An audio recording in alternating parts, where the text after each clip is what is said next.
The phone rang, displaying an unfamiliar number. Who could be calling? Hello? Hello. This is James, your son. A voice came through. My heart skipped a beat. It's fine that you divorced my dad, but it's a problem if you don't fulfill your responsibilities as a mother. I mean, I'm already a high school student. Can't you stop involving me in the mess between you two? My mind raced as I struggled to comprehend. What? What are you talking about? And why are you calling me? I'm telling you to pay my child support and tuition fee. The root cause of all this is your infidelity, and now you're trying to take money from my dad. You've got some nerve, James continued, his voice escalating. Anger surged within me. Who do you think you're talking to? I have no recollection of having a child.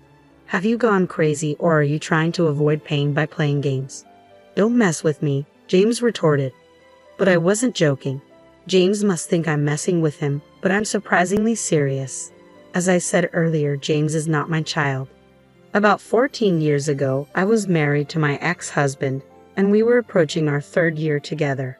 Until then, our relationship hadn't changed much, and we got along fairly well. However, one thing felt unnatural: the issue of children. Before marriage, I had expressed my desire to have children soon. Yet 3 years into our marriage, my husband had never brought up the subject. It's been 3 years. What about having a child? I finally broached the topic. His response was dismissive. Oh yeah, but I'm busy with work right now. When will you not be busy?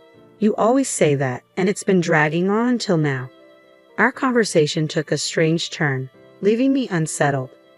I hadn't suspected him of cheating.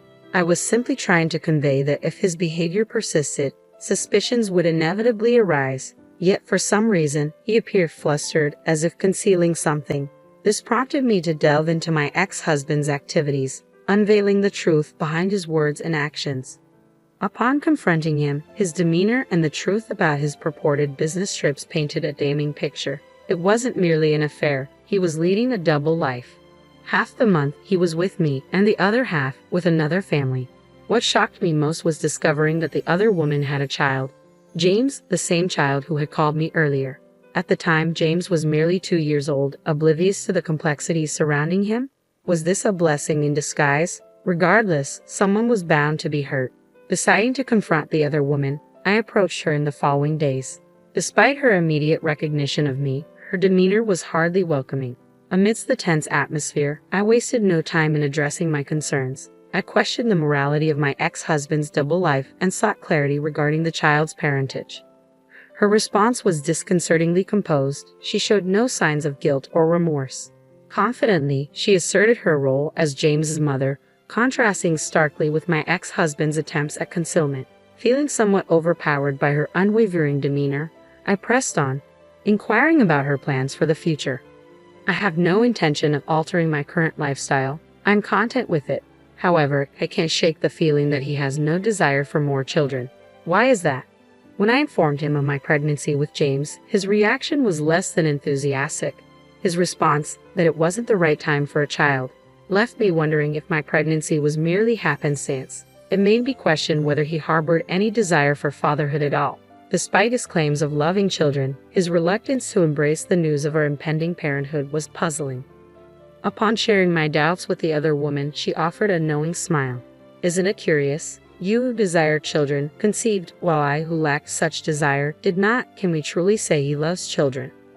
I wanted to refute her claims, but doubt crept in.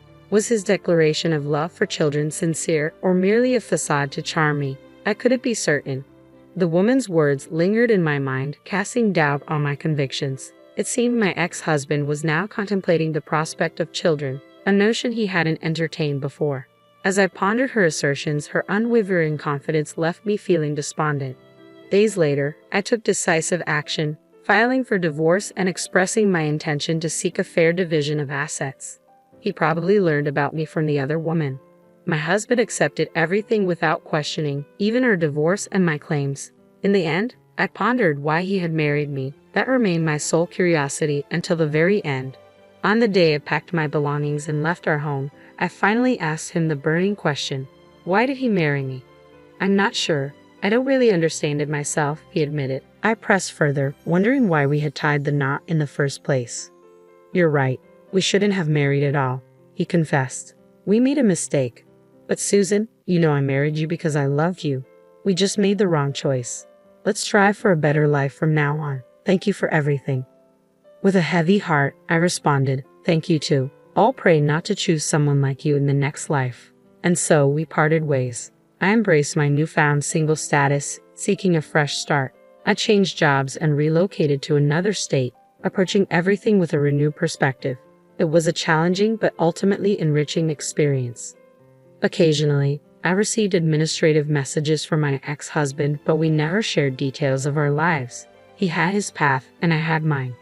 However, after a decade of silence, I received an unexpected call from James. I pondered the reason behind James's call, but never anticipated his demand for child support and school fees.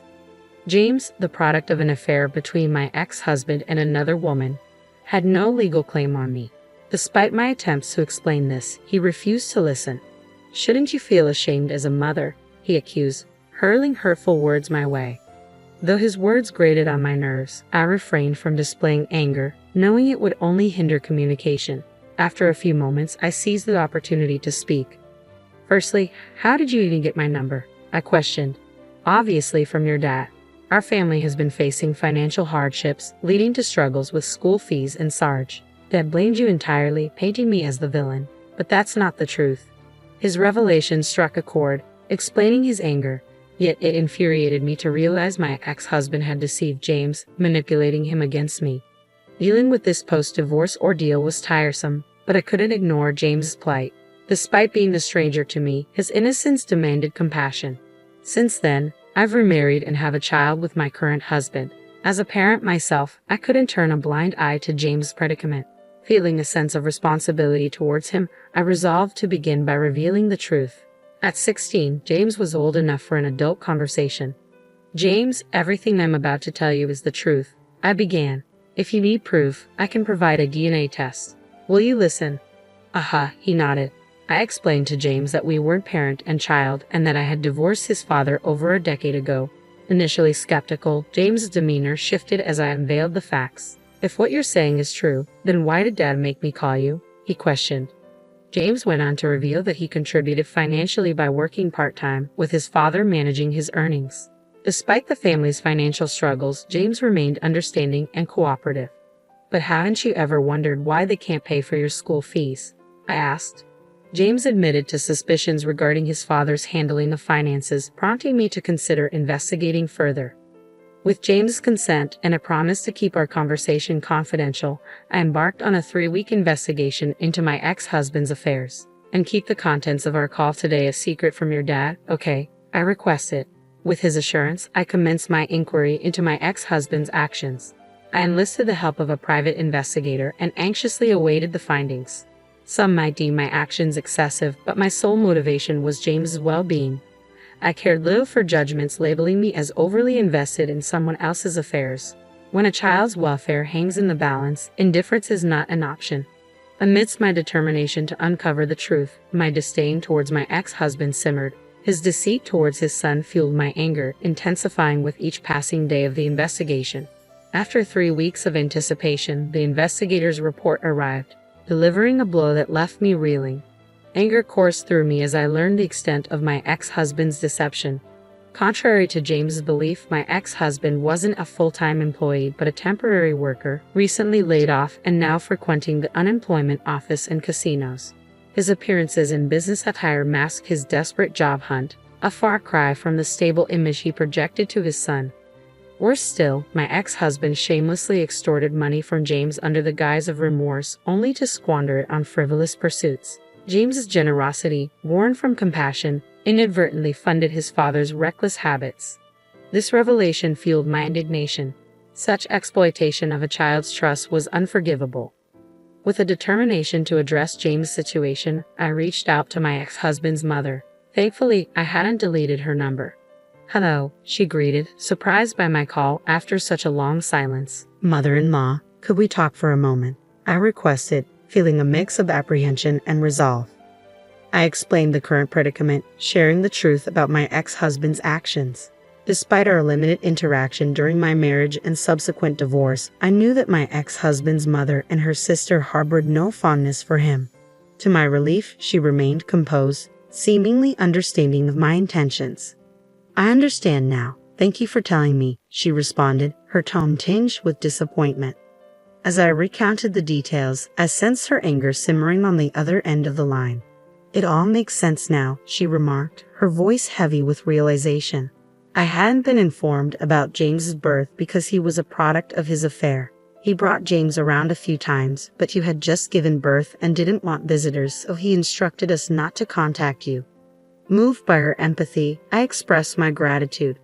"I'm happy now because James shows his face every once in a while. He might be born out of infidelity, but that's not his fault. I plan to stand by him from now on. You're such a wonderful grandmother," she concluded warmly. With her support, I felt a glimmer of hope for James's future. I felt a sense of relief, which prompted me to reach out to my ex-husband's mother with an unexpected proposal. I asked if she and her husband would be willing to take in James. Of course, she agreed readily. He's been working so hard at his part-time jobs, but his father squanders his earnings on slot machines. It seems I'll need to have a serious talk with him. We shared a chuckle, acknowledging James' admirable but misplaced efforts to support his father. My mother-in-law expressed her desire for James to live a carefree life with us. With her determination to raise James, his situation seemed to be on the path to resolution. However, there was still the matter of confronting my ex-husband. Arranging a meeting, I met him at a coffee shop, noting his disheveled appearance compared to before. "I didn't expect to hear from you," he remarked casually, unaware of the bombshell awaiting him. As he spoke of his financial struggles and deception, I seethed with anger. But before I could confront him, my mother-in-law, her sister, and James approached our table, having overheard his confession. They didn't hold back, condemning his actions and character. My ex-husband, caught off guard, could only stammer in response.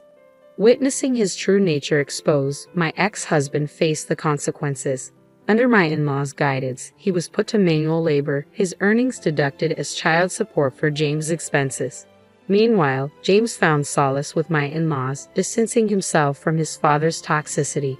He embraced his grandparents' kindness, embodying the innocence of youth. Reflecting on my actions, I pondered their righteousness. Yet seeing James' improved circumstances, I harbored hope for his happiness.